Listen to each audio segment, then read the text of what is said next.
A'udzu billahi minasyaitonir rajim. Bismillahirrahmanirrahim. Alhamdulillahi rabbil alamin. Hamdan katsiran tayyiban mubarakan fih kama yuhibbu rabbuna wa yarda. Allahumma salli ala Muhammadin wa ali Muhammad. Assalamu alayka ya Rasulullah. Assalamu alayna wa ala ibadillahis salihin. Assalamualaikum warahmatullahi wabarakatuh. Alhamdulillah wa syukurillah kita bisa berjumpa lagi. Setelah kita menunaikan ibadah siam, merayakan hari raya Idul Fitri, kembali bersekolah, mudah-mudahan Allah Subhanahu wa ta'ala bukakan bagi kita pintu rahmat yang seluas-luasnya. Jadikan kita manusia yang betul-betul beriman, bertakwa, berguna bagi bangsa kita, negara kita, dan Allah jadikan kita sebagai pengikut Nabi kita Muhammad sallallahu alaihi wasallam yang sebaik-baiknya. Mudah-mudahan tahun yang akan datang kita masih bisa menjalankan ibadah siam dalam keadaan yang lebih baik lagi. Amin ya rabbal alamin. Para jamaah hadirin yang dimuliakan Allah Subhanahu wa ta'ala. Dalam satu dialog di televisi, begitu juga pertanyaan-pertanyaan yang muncul di tengah-tengah pemuda kita. Mereka mengatakan bahwa saya seorang muslim dan saya berusaha untuk berbuat kebaikan, cuma saya tidak mengerjakan sholat. Karena saya lihat banyak orang yang sholat, berbohong, korupsi, berbuat yang tidak benar. Dan Allah Subhanahu wa ta'ala tidak butuh kepada sholat kita. Yang penting kita menjadi seorang muslim, yang baik, yang mulia, karena itu merupakan tujuan dari agama. Allah tidak butuh salat kita, tidak butuh ibadah kita, tapi yang Allah inginkan manusia untuk hidup berbuat kebaikan.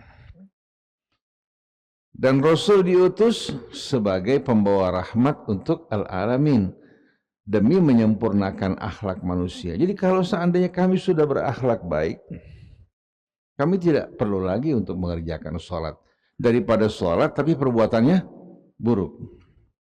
Nah, ini merupakan hal-hal yang sedang viral pada saat ini di tengah-tengah sebagian orang yang tidak puas kepada orang yang beragama tapi korupsi.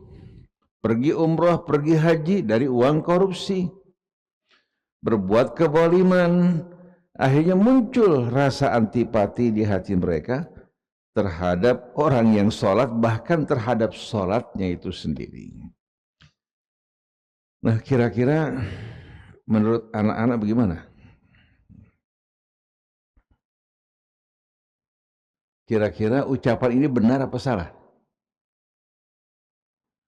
Karena sekarang kita di zaman modern, di zaman keterbukaan, orang tidak boleh sama sekali menggunakan emosi dalam berdialog. Kalau dulu, di saat umat dalam keadaan tertutup, belum ada medsos, orang tua mengatakan kamu jangan banyak tanya, hanya berdiam. Kalau sekarang nggak bisa seperti itu.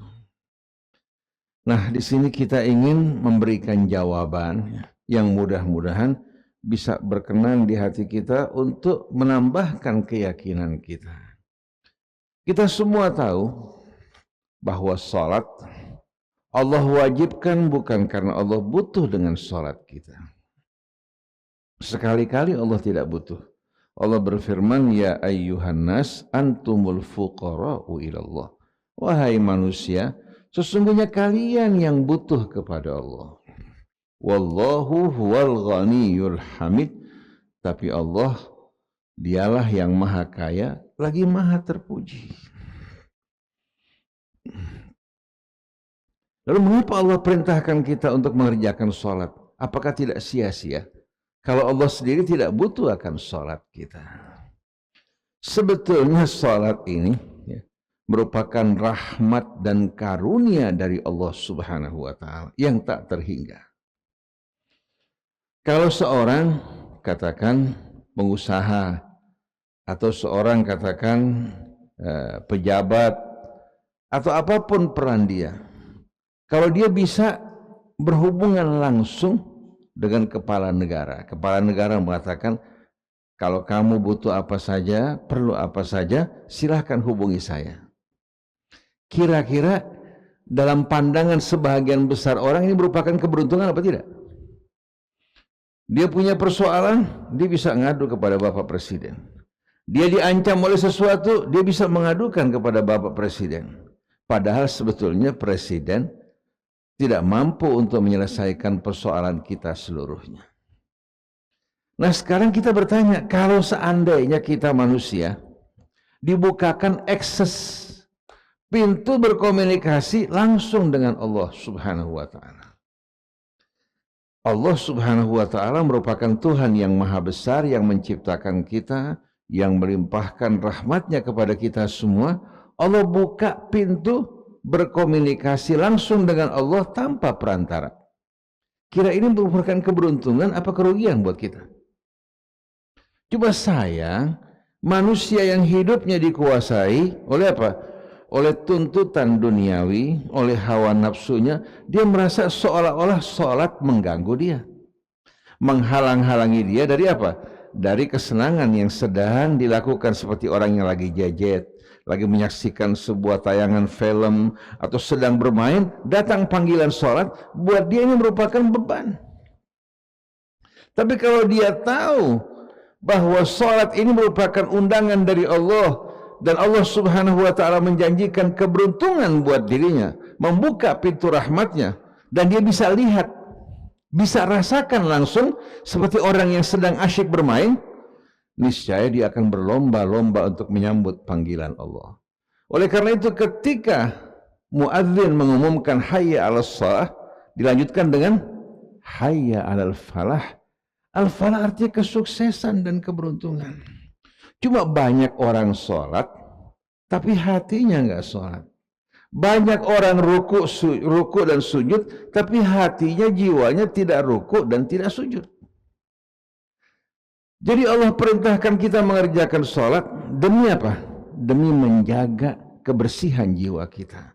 Dengan berhubungan dengan Allah secara langsung, mendapatkan penerangan cahaya dari Allah Subhanahu wa taala, yang akan mendidik kita betul-betul melalui amalan-amalan sholat, baik dengan bacaan sholatnya maupun dengan gerakannya, menghubungkan kita langsung dengan Allah Subhanahu wa ta'ala. Dan kita harus tahu, makhluk manapun bisa terputus dari Allah, binasa enggak? Pasti binasa. Kita saksikan meteor yang menghempas permukaan, yang menghempas lapisan atmosfer kita. Pada saat dia pertama kali terlepas dari sumbernya, dia menyala-nyala. Tapi lama-kelamaan dia akan padam. Listrik juga begitu, di saat dia tidak terhubung dengan sumber energinya, dia akan padam. Begitu juga bola mata kita, ya. Begitu juga kedua tangan kita, telinga kita, seluruh indera yang kita miliki termasuk organ tubuh kita, begitu terputus dari Allah, dia akan binasa. Jadi keselamatan kita, kelangsungan hidup kita, kenikmatan yang ada pada kita, semua karena terhubung dengan Allah Subhanahu wa ta'ala. Oleh karena itu, kunci pembuka hubungan antara kita dengan Allah, Bismillahirrahmanirrahim. Dengan nama Allah yang maha pemurah, lagi maha penyayang. Bukan hanya sekedar ucapan, tapi ini merupakan kunci yang akan membuka pintu rahmat Allah Subhanahu wa ta'ala. Hingga apa yang kita lakukan, apa yang kita perbuat, apa yang kita kerjakan, semua di bawah naungan rahmat Allah Subhanahu wa ta'ala. Hingga Nabi berkata, kullu amrin bibalin lam yubda fihi bismillah fahuwa abtar. Tiap urusan, hal yang berguna, bermanfaat, tidak diawali dengan bismillah, dengan nama Allah, maka dia terputus dari Allah Subhanahu wa ta'ala. Nabi Sulaiman ketika mengirimkan surat kepada Ratu Balqis dimulai dengan Bismillahirrahmanirrahim. Ketika Nabi Sulaiman bertanya kepada para pembesar negerinya, siapa di antara kalian yang kuasa memindahkan singgasana Balqis dari Yaman menuju ke Yerusalem? Jin yang terpandai mengatakan, saya akan pindahkan sebelum kamu meninggalkan majelis ini. Tapi manusia yang diberikan ilmu oleh Allah, dia bukan dengan kekuatan dan kecepatannya seperti yang ada pada jin, tapi dengan bismillah dia pindahkan singgasana Balqis dari Yaman menuju ke mana? Menuju ke Yerusalem hanya dengan sekejap mata.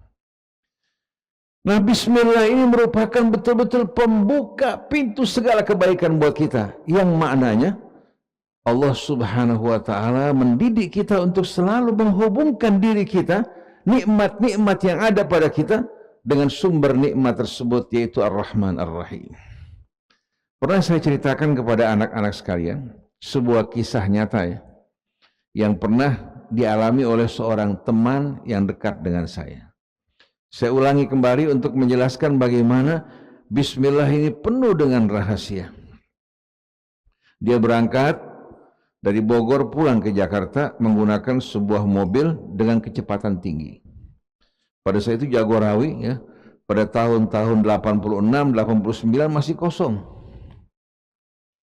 Ketika dia sedang mengendarai kendaraannya dengan kecepatan tinggi, tahu-tahu sebuah truk tanpa memberikan isyarat masuk ke jalur cepat. Dia sudah berhadapan ya, dengan truk tersebut dalam jarak yang dekat. Akhirnya dalam keadaan pasrah dia tutup matanya sambil membaca Bismillahirrahmanirrahim. Ini bukan cerita dongeng, tapi true story yang mengalami sendiri cerita. Begitu dia baca Bismillahirrahmanirrahim, dia tutup matanya, apa yang terjadi? Ternyata mobil yang tadinya mengarah ke arah Jakarta, tahu-tahu berada di mana? Di arah Jakarta menuju Bogor, di jalur lambat. Padahal pada saat itu pemisah di antara dua jalur ini terdapat taman yang masih lebar, belum diperluas jalannya. Kenapa mobil tidak ada yang berhenti? Dan mobil dia berhenti, berpindah tempat dari jalur Bogor menuju Jakarta, berpindah menuju jalur Jakarta menuju ke Bogor. Dalam keadaan berhenti. Padahal dia sedang mengendarai kendaraannya dengan kecepatan tinggi. Dengan nama Allah Subhanahu wa ta'ala, yang tertutup akan terbuka. Dengan nama Allah Subhanahu wa ta'ala yang maha pengasih lagi maha penyayang, pekerjaan kita yang beresiko bahaya akan diselamatkan oleh Allah Subhanahu wa ta'ala. Dengan nama Allah yang maha pengasih lagi maha penyayang, amal kita yang sedikit bisa melahirkan keuntungan yang besar. Dengan nama Allah yang maha pengasih lagi maha penyayang, umur yang pendek akan melahirkan manfaat yang amat besar. Anak-anak kenal nggak dengan seorang yang bernama Maulana Yusuf? Pernah dengar nggak Maulana Yusuf? Maulana Yusuf ya, dikuburkan di South Africa. Dia berasal dari Goa, Sulawesi. Kemudian dia menjadi mantu dari Sultan Ageng Tirtayasa, raja di Banten. Dan menjadi guru spiritual dia juga. Nah, pada peperangan berhadapan dengan Belanda karena Sultan Ageng Tirtayasa atau Sultan Agung Tirtayasa dikhianati oleh anaknya sendiri yang menginginkan kekuasaan, akhirnya mengalami kekalahan dalam peperangan. Maulana Yusuf dibawa menuju Batavia, kemudian diberangkatkan menuju ke Sri Lanka. Sampai di Sri Lanka, subhanallah, bahasanya bahasa asing, penduduknya juga asing, dengan sebab beliau banyak orang berbondong-bondong masuk ke dalam Islam. Akhirnya Inggris melihat perkembangan tidak sesuai dengan harapannya, Maulana Yusuf diberangkatkan menuju ke mana? menuju ke Afrika Selatan. Sampai di Afrika Selatan, dengan rahmat Allah, orang berbondong-bondong masuk ke dalam Islam. Sampai setiap Muslim di South Africa beranggapan bahwa dia pembawa Islam ke sana. Makamnya di sana sebagai saksi bagaimana Maulana Yusuf dengan umur yang pendek, tapi dengan rahmat Allah, Allah berikan keberkahan bagi umurnya. Jadi siapa saja yang ingin diberkahi hidupnya, selalu berada di bawah naungan rahmat Allah Subhanahu wa taala, jangan lupa bismillah. Dalam menghadapi kesulitan, dalam menghadapi kesempitan, dalam menghadapi kebingungan, baca bismillahirrahmanirrahim. Nah, sebagai penutup, ada seorang ayahnya seorang alim besar, berdakwah di daerah Kepulauan Ambon, Kepulauan Buruh, ya. Dakwahnya masuk ke pedalaman-pedalaman daerah primitif dan banyak orang masuk ke dalam Islam. Kebetulan anaknya, ya, rupanya pada masa itu kan pada masa penjajahan Belanda menuju Jepang, dia merasa profesi ayahnya ini tidak menarik buat dia. Berdakwah susah payah daerah pedalaman tidak menghasilkan apa-apa. Si bapak berjuang untuk Allah karena dia merasa dia punya kewajiban untuk berdakwah di tengah-tengah umat. Tapi si anak yang sedang tumbuh ini merasa profesi orang tuanya tidak menarik. Akhirnya pada masa penjajahan Jepang, dia belajar bahasa Jepang, dikirim ke Jepang. Setelah sekian lama pulang dari Jepang, dia menjadi penterjemah bahasa Jepang. Hingga usianya kurang lebih mungkin 60 tahun. Dan dia menguasai bahasa Arab dengan baik. Setelah berusia 60 tahun, mulai dia merasakan kehidupan dia hampa, kosong, dan dia mulai melihat ternyata apa? Profesi orang tuanya yang berdakwah itu yang paling menarik. Dia berganti haluan setelah usia 60 tahun. Nah, pada tahun kira-kira mungkin 79, pada tahun kira-kira 76, saya sedang berangkat dari Jakarta menuju ke Sukabumi, mau menuju pesantren. Saya lihat seorang menggunakan kopiah haji, baju koko dengan sarungnya duduk sambil membawa sebuah kotak. Saya kenalan di sana, disebutkan namanya saya Fulan bin Fulan. Saya tanya, mau kemana kamu? Dia bilang, saya mau menuju ke satu pesantren di daerah pedalaman Sukabumi. Saya bilang, itu pesantren saya juga. Saya tanya, untuk apa? Dia bilang, saya setiap 3 hari khatam Al-Quran. Saya beli Al-Quran yang baru, yang lama saya simpan. Setelah cukup banyak, saya datang ke pesantren, saya bagi-bagikan. Dengan harapan Quran ini menjadi saksi di hari kemudian nanti. Kemudian dia punya apa? Aktivitas mengajarkan Asmaul Husna. Pada saat itu baru mulai awal pergerakan dia. Tidak lama kemudian saya berangkat ke Mesir. Pulang dari Mesir, saya jumpai dia menjadi orang terkemuka dan terkenal. Dan apa yang dilakukan hanya mengajarkan Quran sama Asmaul Husna. Mengajarkan seorang untuk berhubungan dengan Allah Subhanahu wa ta'ala. Allah kasih doanya, Allah Subhanahu wa ta'ala kabulkan. Sampai karena banyaknya orang datang, dia lebih suka menyembunyikan diri, mengasingkan diri di luar waktu kesibukannya. Karena nggak bisa istirahat sama sekali. Waktu kita berjumpa kembali, dari jauh saling bertatapan, lalu dia isyaratkan Al-Quran dan Asmaul Husna. Dan sekarang sudah meninggal cukup lama. Siapa saja yang dirinya terhubung dengan Allah, berada di bawah payungan rahmat Allah, tidak ada satupun orang yang bisa menjatuhkan dirinya. Tidak ada orang yang bisa merendahkan dirinya. Tapi bagaimanapun kita jaya, berilmu, terputus dari rahmat Allah, maka pada saat itu nilai kita betul-betul akan rendah. Saya mengajak melalui apa yang kita renungkan pada malam hari ini, mari kita resapi Bismillahirrahmanirrahim, bukan hanya sekedar ucapan, tapi ucapan yang menghubungkan jiwa kita, amal kita, perbuatan kita, tujuan hidup kita dengan Allah Subhanahu wa ta'ala. Insya Allah anak-anak semuanya akan meraih kesuksesan dunia dan akhirat. Subhanakallahumma wa bihamdik, asyhadu an la ilaha illa anta, astaghfiruka wa atubu ilaik.